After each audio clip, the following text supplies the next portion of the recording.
Bonjour et bienvenue dans le flash d'information. Le président Alassane Ouattara a fait sa déclaration à la tribune des Nations Unies à New York hier 21 septembre lors du débat général de la 77e session de l'Assemblée générale de l'ONU. Dans cette allocution, le chef de l'État a présenté la vision de la Côte d'Ivoire sur la situation dans le monde et l'engagement de notre pays en faveur des thématiques importantes, notamment la sécurité internationale, les droits de l'homme et les changements climatiques. Extrait. C'est fort du succès de l'opération des Nations Unies en Côte d'Ivoire, qui s'appelait l'ONUCI, et de notre foi aux valeurs de la Charte des Nations Unies, que mon pays a décidé de participer activement aux opérations de paix des Nations Unies, comme je l'ai déclaré devant le Conseil de sécurité en décembre 2018.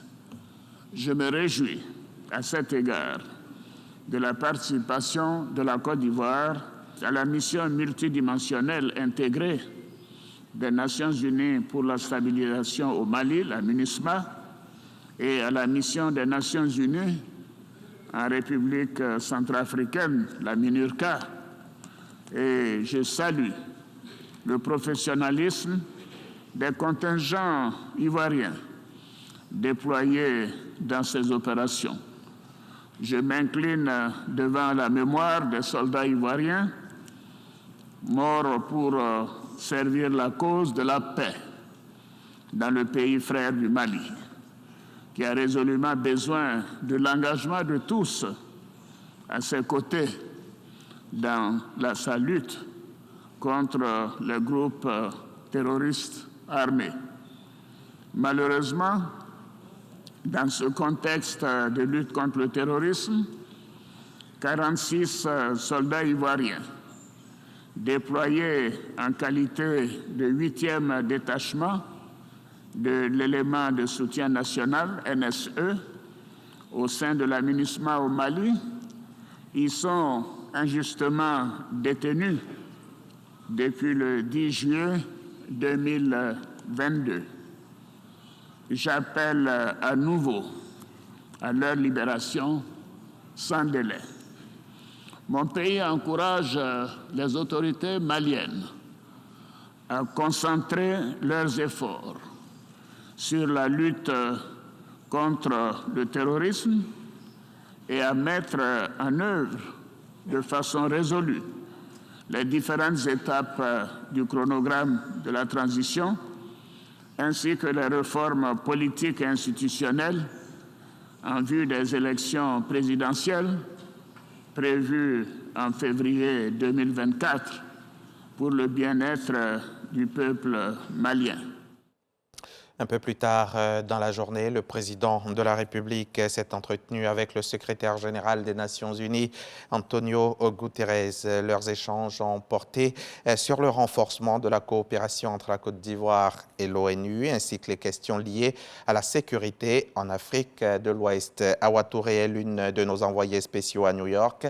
Elle nous fait le point complet de cette rencontre dans le 13h.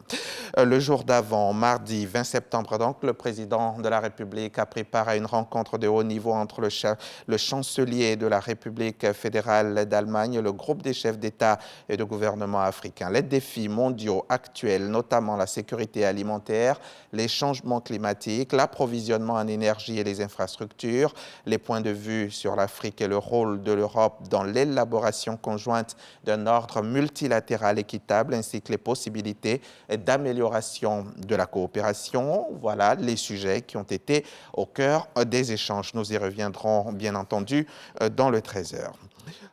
On quitte New York, on part pour Paris, en France, où nous attend Herman Guivet dans le cadre de la visite de travail qu'Adama Bictogo effectue dans ce pays. Le président de l'Assemblée nationale sera reçu tout à l'heure par le président du Sénat français.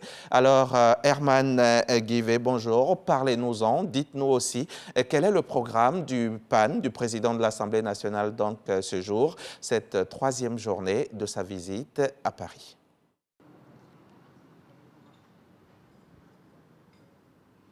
Bonjour Hamza Diaby, nous sommes ici à Paris dans le 6e arrondissement, rue de Tournon, place Pierre-Dux. En arrière-plan, vous pouvez apercevoir un bâtiment. Ce bâtiment, c'est le Sénat français. Le président de l'Assemblée nationale de Côte d'Ivoire, Adama Bictogo, aura une rencontre dans un instant avec le président du Sénat français, Gérard Larcher. Notons que les deux personnalités parleront assurément de questions de renforcement de coopération entre le Sénat français et l'Assemblée nationale de Côte d'Ivoire. Et notons qu'après cette rencontre avec le président du Sénat français, le président de l'Assemblée nationale de Côte d'Ivoire, Adama Bictogo, mettra le cap sur l'Assemblée nationale française où il rencontrera la présidente de cette Assemblée, Yael Braun-Pivet. Le président de l'Assemblée nationale de Côte d'Ivoire rencontrera également la diaspora ivoirienne qui vit ici en France. Voici le point que nous pouvons faire à mi-journée de cette troisième journée pour ce qui rentre dans le cadre de cette visite de travail et qu'effectue le président de l'Assemblée nationale de Côte d'Ivoire, Adama Bictogo, ici en France.